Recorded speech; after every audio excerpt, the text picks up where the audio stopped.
Okay. सो अभी ये वाला पार्ट देखते हैं, स्ट्रेस स्ट्रेन कर्व। ये बहुत इंपॉर्टेंट है, इससे क्वेश्चंस भी आते हैं। सो इसको थोड़ा हम डीप डेप्थ में जाके स्टडी करेंगे। Okay. So stress strain curve, हम स्ट्रेस स्ट्रेन कर्व ही क्यों बनाते हैं? लोड डिफॉर्मेशन कर्व भी तो बना सकते हैं, लेकिन लोड डिफॉर्मेशन कर्व इसलिए नहीं बनाते बिकॉज फिर डिफरेंट क्रॉस सेक्शन मेंबर्स अगर हम लेंगे, मतलब कोई कॉलम छोटा होगा, कोई कॉलम बड़ा है, कोई बीम छोटा है, स्टील के ही मतलब डिफरेंट डिफरेंट मेंबर्स के लिए डिफरेंट डिफरेंट कर्व ड्रॉ करने पड़ेंगे। ठीक है, जो हमको एक्चुअल प्रॉपर्टी उसकी देंगे नहीं, मटेरियल की प्रॉपर्टी नहीं देंगे, वो सेक्शन के बेसिस पे भी वेरी कर रहे होंगे। लेकिन स्ट्रेस स्ट्रेन कर्व जो होता है वो सेक्शन पे डिपेंड नहीं करता, वो मटेरियल की एक्चुअल कैरेक्टरिस्टिक जो प्रॉपर्टीज है वो हमको दे देगा।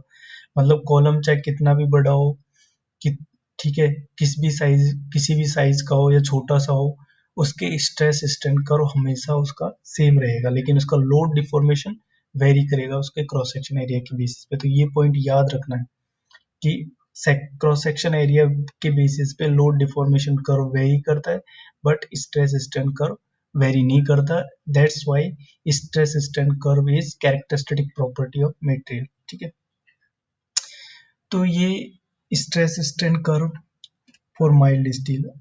सबसे पहले देखते हैं माइल्ड स्टील मतलब लो कार्बन स्टील। जैसे जैसे कार्बन कंटेंट बढ़ता है ना, वैसे वैसे स्ट्रेंथ बढ़ती है, लेकिन डक्टिलिटी कम होती जाती है। तो माइल्ड स्टील जो होती है उसकी डक्टिलिटी बहुत हाई होती है, तो इसलिए उसको लो कार्बन स्टील भी बोलते हैं। ठीक है, अब ये वाला जो हमारा कर्व है, इस वाले कर्व को, तो इसमें क्या किया है कि एक मशीन में उसको एक कोई ब्लेड को डाला है। ठीक है, एक प्लेट को डाल के उसको दोनों तरफ से टेंसाइल, दोनों तरफ से, जैसे ये मान लो ये कोई ब्लेड है, इसको दोनों तरफ से टेंसाइल फोर्स लगाया है और फिर रिकॉर्ड किया है उसका स्ट्रेन। ठीक है, तो एक्स एक्सिस पे स्ट्रेन, स्ट्रेन यहाँ पे, ठीक है, और यहाँ पे कितना हमने लोड स्ट्रेस जनरेट हुआ है उस स्ट्रेन की वजह से, वो निकाल रहे हैं। ठीक है, तो ये पहले लीनियरली वेरी करेगा, ऐसे लीनियरली जाएगा। ठीक है, up to a point A, इस पॉइंट को हम बोलेंगे प्रोपोर्शनल लिमिट। ठीक है, उसके बाद ये एक दूसरा पॉइंट जो बिल्कुल इसके क्लोजली होगा वहां तक जाएगा, दैट इज पॉइंट बी। ठीक है, फिर ये इसको बोलेंगे हम प्रोपोर्शनल लिमिट, ए को बोलेंगे प्रोपोर्शनल लिमिट, बी को बोलेंगे इलास्टिक लिमिट। इसको इलास्टिक लिमिट क्यों बोल रहे हैं? बिकॉज अगर बी तक भी हम जाकर उसको वापस छोड़ देंगे तो ये सेम पाथ फॉलो करेगा, B A O. That's why we are calling it elastic limit. Okay, अब उसके बाद ये आता है यील्ड लिमिट पे, upper yield limit C, then अभी हम इस पे लगाए जा रहे हैं, स्ट्रेस बढ़ाते जा रहे हैं। ठीक है, ए पे इतना लगाया, बी पे इतना लगाया, सी पे अभी यहाँ आ गए, मान लो सेम ऊपर भी है। ठीक है, अभी डी पे आ गए यहाँ पे। अब जैसे डी पे आएंगे, डी क्या है? लोअर लिमिट, तो डी पे आए। ठीक है, सी अपर लिमिट, ये एकदम स्ट्रेट लाइन है यहाँ पे। ठीक है, वर्टिकल मतलब ऐसे पहाड़ की चोटी से गिर गए ऐसा है। ठीक है, इसके बाद ये सीधा ये प्लास्टिक जोन आ जाएगा अपना। ठीक है, डी से लेके ई तक ये अपना प्लास्टिक रीजन है। ठीक है, प्लास्टिक रीजन, यहाँ पे अगर हम लोड भी नहीं लगाएंगे ना तो भी वो ऐसे ही क्योंकि ये जहाँ यहाँ पे क्या हो जाएगा, इंटरनल ना स्लिप होना शुरू हो जाएगा, कहीं से यहाँ से थोड़ा सा वो कि इंटरनली स्लिप होना शुरू होगा। मतलब जो इंटरनल स्लिप हो रहा है ना, वो शेयर स्ट्रेस की वजह से स्लिप होगा, और वो बहुत ज्यादा स्लिप होगा। ठीक है, उसकी वजह से बहुत ज्यादा स्ट्रेन मिलेगा हमको।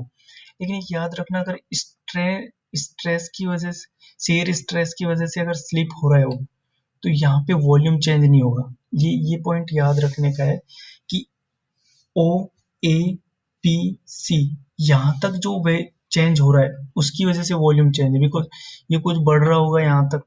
ठीक है, यहाँ से बढ़ रहा होगा मतलब इसकी ये कुछ डायरेक्शन इधर ज्यादा जा रही होगी, उधर भी जा रही होगी, तो वॉल्यूम चेंज हो रहा होगा। जैसे जैसे डायमेंशन बढ़ेगी तो वॉल्यूम चेंज होगा। ठीक है, मतलब एक्सियल फोर्स जो होता है वो वॉल्यूम में चेंज करता है। ठीक है, लेकिन शेयर स्ट्रेस वॉल्यूम में चेंज नहीं करता। कैसे? अगर जैसे मान लो ये कोई जमीन से हमने इसको एक ब्लॉक को जोड़ के रखा है और यहाँ से एक फोर्स लगाया से, तो ये शेयर फोर्स क्रिएट करेगा। ये तो वैसे कंप्रेसिव ये एक्सियल फोर्स है, बट हमने नीचे से यहाँ तो यहाँ एक शेयर फोर्स भी डेवलप होगा, उसकी वजह से इसकी शेप ऐसे डिफ्लेक्ट हो जाएगी ऐसे, ठीक है। अब ये शेप डिफ्लेक्ट हुई है लेकिन इसका वॉल्यूम चेंज नहीं हुआ, ठीक है। ये शेप डिफ्लेक्ट हो गई तो ये वॉल्यूम चेंज नहीं हुआ, सिर्फ शेप में डिफॉर्मेशन आया। तो वैसे ही डी ई रीजन जो है उसमें कोई वॉल्यूम चेंज नहीं होगा और यहाँ से लेके यहाँ तक चेंज होगा, ठीक है। इसके बाद यहाँ पे आके क्या होगा कि रीस्ट्रक्चरिंग हो जाएगी, जो उसकी इंटरनल जो स्ट्रक्चर है, जो भी मेटेरियल हम यूज कर रहे हैं उसकी जो क्रिस्टलाइन स्ट्रक्चर है इंटरनल, वो मेट्रोलॉजी में आता है, ठीक है। उसमें हमको इतना नहीं जाना मेटलर्जी में, लेकिन उसके कुछ चेंजेस जो है उसकी वजह से ये इंक्रीज हो जाएगा, ठीक है। और इंक्रीज होके फिर वापस एक पॉइंट पे आ जाएगा एफ पॉइंट पे, और यहाँ एफ पॉइंट पे आके यहाँ पे नेकिंग फॉर्म हो जाएगी, मतलब ये अब कट के ना बिल्कुल ऐसा ऐसे टूटने लग जाएगा, ठीक है। और ये जी पॉइंट आएगा फिर जहाँ पे आके ये बिल्कुल अलग होके ऐसे कप कॉन फॉर्म कर लेगा, ठीक है। तो ये फोर्स लगाते जा रहे हैं हम और उसकी वजह से ये टूटता जाएगा, ठीक है। तो ये यहाँ पे इस तरह से ये बनेगा, ठीक है। अब इसके कुछ की पॉइंट्स हैं, वो की पॉइंट्स ना हमको याद रखने होते हैं, ठीक है। तो ये देख लिया, ओ ए क्या है, लीनियर कर्व, ए क्या है, प्रोपोर्शनल लिमिट, पी क्या है, इलास्टिक लिमिट, सी क्या है, अपर यील्ड पॉइंट। अब हम जब भी यील्ड स्ट्रेंथ निकालते हैं वो सी और डी में से कंफ्यूज, क्योंकि दोनों यील्ड पॉइंट है, एक अपर यील्ड पॉइंट है एक लोअर यील्ड पॉइंट है, तो हम किसको लेंगे। तो हम हमेशा सेफ प्ले करना चाहेंगे, मतलब कि अगर मान लो कि हमने ले लिया कि सी पॉइंट को ले लिया, तो सी मतलब ज्यादा है, मतलब सी 300 होगा और डी 250 होगा, ऐसे मान लेंगे क्योंकि सी ज्यादा है और कर्व में देखे तो हमने मान लिया कि अगर हम सी को ले लेते हैं, मान ले तो सी 300 है, हमने बोल दिया कि इस मेटेरियल की स्ट्रेंथ 300 है, लेकिन यहाँ से सडनली ये गिर जाता है यील्ड पॉइंट के बाद में, ये सीधा 250 पे आके गिरता है, वहां पे सडन फेलियर होता है। तो वो मतलब स्ट्रक्चर उतनी उतनी ड्यूरेबल नहीं है, मतलब जब अगर कभी उस पर स्ट्रेस ज़्यादा लगा, 250 से ज़्यादा लगा और 300 के पास जैसे ही पहुंचने लगा वो सडनली से कोलप्स हो जाएगी। लेकिन अगर हम 250 लेके चले पहले से लोअर यील्ड पॉइंट को वो करें, तो हमारे पास फैक्टर ऑफ सेफ्टी है कि वो 300 जाएगा फिर जाके स्लाइड हो, तो मतलब वो हमारे पास फैक्टर ऑफ सेफ्टी हो जाता है। तो इसलिए हम लोअर यील्ड पॉइंट हमेशा लेते हैं, यील्ड स्ट्रेंथ जो देते हैं लोअर यील्ड पॉइंट के रिगार्डिंग देते हैं। देन प्लास्टिक रीजन आएगा, डी वाला प्लास्टिक रीजन। उसके बाद ultimate stress point F, then fracture point G. Okay, necking का मतलब वही जो मैंने बताया कि वो इलोंगेट होगा और मतलब वहां पे बहुत ज्यादा इलोंगेट होके वो पतला हो जाएगा, उसका डायमीटर जो है वो रिड्यूस होना शुरू हो जाएगा, अगर मैं रॉड की बात करूँ तो। अब इसमें इंपॉर्टेंट पॉइंट क्या है, एक तो मैंने इसमें बता दिया था कि शुरू में जो है वॉल्यूम इंक्रीज होगा क्योंकि टेंशन की वजह से, तो ओ ए रीजन में इंक्रीज होगा। उसके बाद सेकंड ये पॉइंट बता दिया था कि लोअर पॉइंट जो है उसके रिगार्डिंग हमको यील्ड पॉइंट लेना है, ठीक है।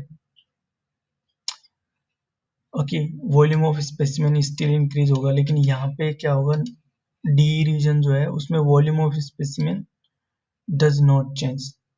ओके, सो ये पॉइंट इंपॉर्टेंट है कि डी रीजन जो है उसमें ये चेंज नहीं होगा, और क्यों नहीं होगा वो मैंने बताया था कि जो शेयर वहाँ पे जो है जो slippage of material along the oblique surface and that will be due to shearing stress, और शेयर स्ट्रेस की वजह से वॉल्यूम चेंज नहीं होता, ठीक है। Deformation are permanent but volume will not change.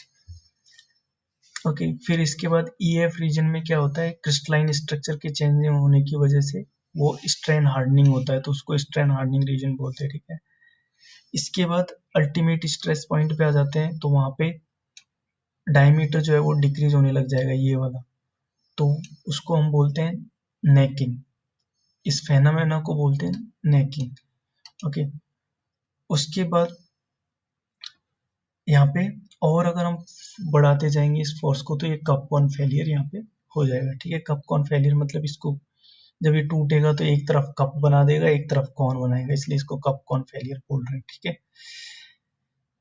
Okay, अब एक चीज, ये वाली जो लाइन है ये इंपॉर्टेंट है। For all the practical purpose proportionality limit, elastic limit and yield point जो है उनको हम सेम मान लेते हैं प्रैक्टिकल पर्पज के लिए। वेरिएशन है but little variation is there, so we can consider them as same. Stress strain curve may vary depends upon temperature of specimen.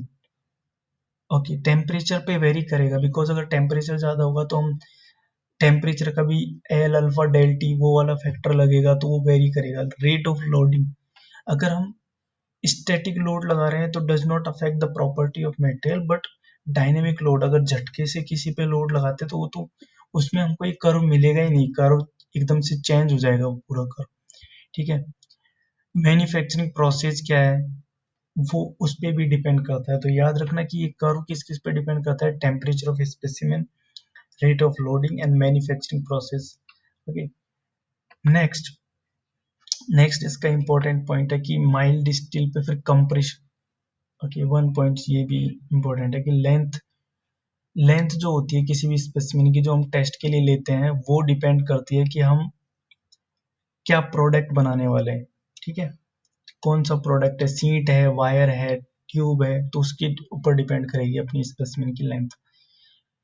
Mild steel in compression, वो हमने टेंसाइल में check किया, अगर mild steel को compression में check करेंगे तो compression में हमको पता है कि वो नेकिंग नहीं बनाएगा, वो दोनों तरफ स्ट्रेट लाइन जाएगी, फिर उसका तो वहां पे नेकिंग नहीं रहेगी। कंप्रेशन में देखेंगे तो ये मॉडुलस ऑफ इलास्टिसिटी कंप्रेशन और टेंशन में सेम होता है, तो ये पॉइंट हमेशा याद रखना। Stress strain curve for other materials, so जैसे जैसे ब्रिटल मटेरियल आता जाएगा वैसे वैसे स्ट्रेन, मतलब ये इसका देखो, इसका पीक जो है यहाँ पे आ रहा है, मतलब कम स्ट्रेन मतलब डक्टिलिटी उसकी रिड्यूस हो गई। कम स्ट्रेन का मतलब ये होता है कि उसकी डक्टिलिटी रिड्यूस हो गई, ठीक है। तो स्ट्रेंथ तो बढ़ी है लेकिन डक्टिलिटी रिड्यूस हो गई, इसका देखो पीक पॉइंट यहाँ पे है, और बाकी इनका तो डक्टिलिटी इनकी बहुत ज़्यादा है, ठीक है। लेकिन जैसे जैसे कार्बन बढ़ता जाएगा अल्टीमेट स्ट्रेंथ बढ़ती जाएगी, बट उसकी डक्टिलिटी घटती जाएगी। लेकिन एक ये पॉइंट याद रखना कि सभी जो डिफरेंट ग्रेड्स ऑफ स्टील है उनके लिए मॉडुलस ऑफ इलास्टिसिटी सेम होगा, ठीक है। बाकी एक ये भी कंसेप्ट है कि 0.2% या प्रूफ स्ट्रेंथ क्या होता है, तो ये प्रूफ स्ट्रेंथ कोई मटेरियल की प्रॉपर्टी नहीं है, ये सिर्फ एक कॉन्सेप्ट है कैलकुलेशन करने के पर्पज से, जिनका मतलब डेफिनेट यील्ड पॉइंट नहीं होता, उनका बस 0.2% स्ट्रेंथ के करस्पॉन्डिंग कितना स्ट्रेस आ रहा है उसको बोल देते हैं प्रूफ स्ट्रेस। ओके, इसके बाद ये वाला हम नेक्स्ट वीडियो में देखेंगे, ये वाला कंसेप्ट टेंसाइल टेस्ट और टॉर्शन टेस्ट।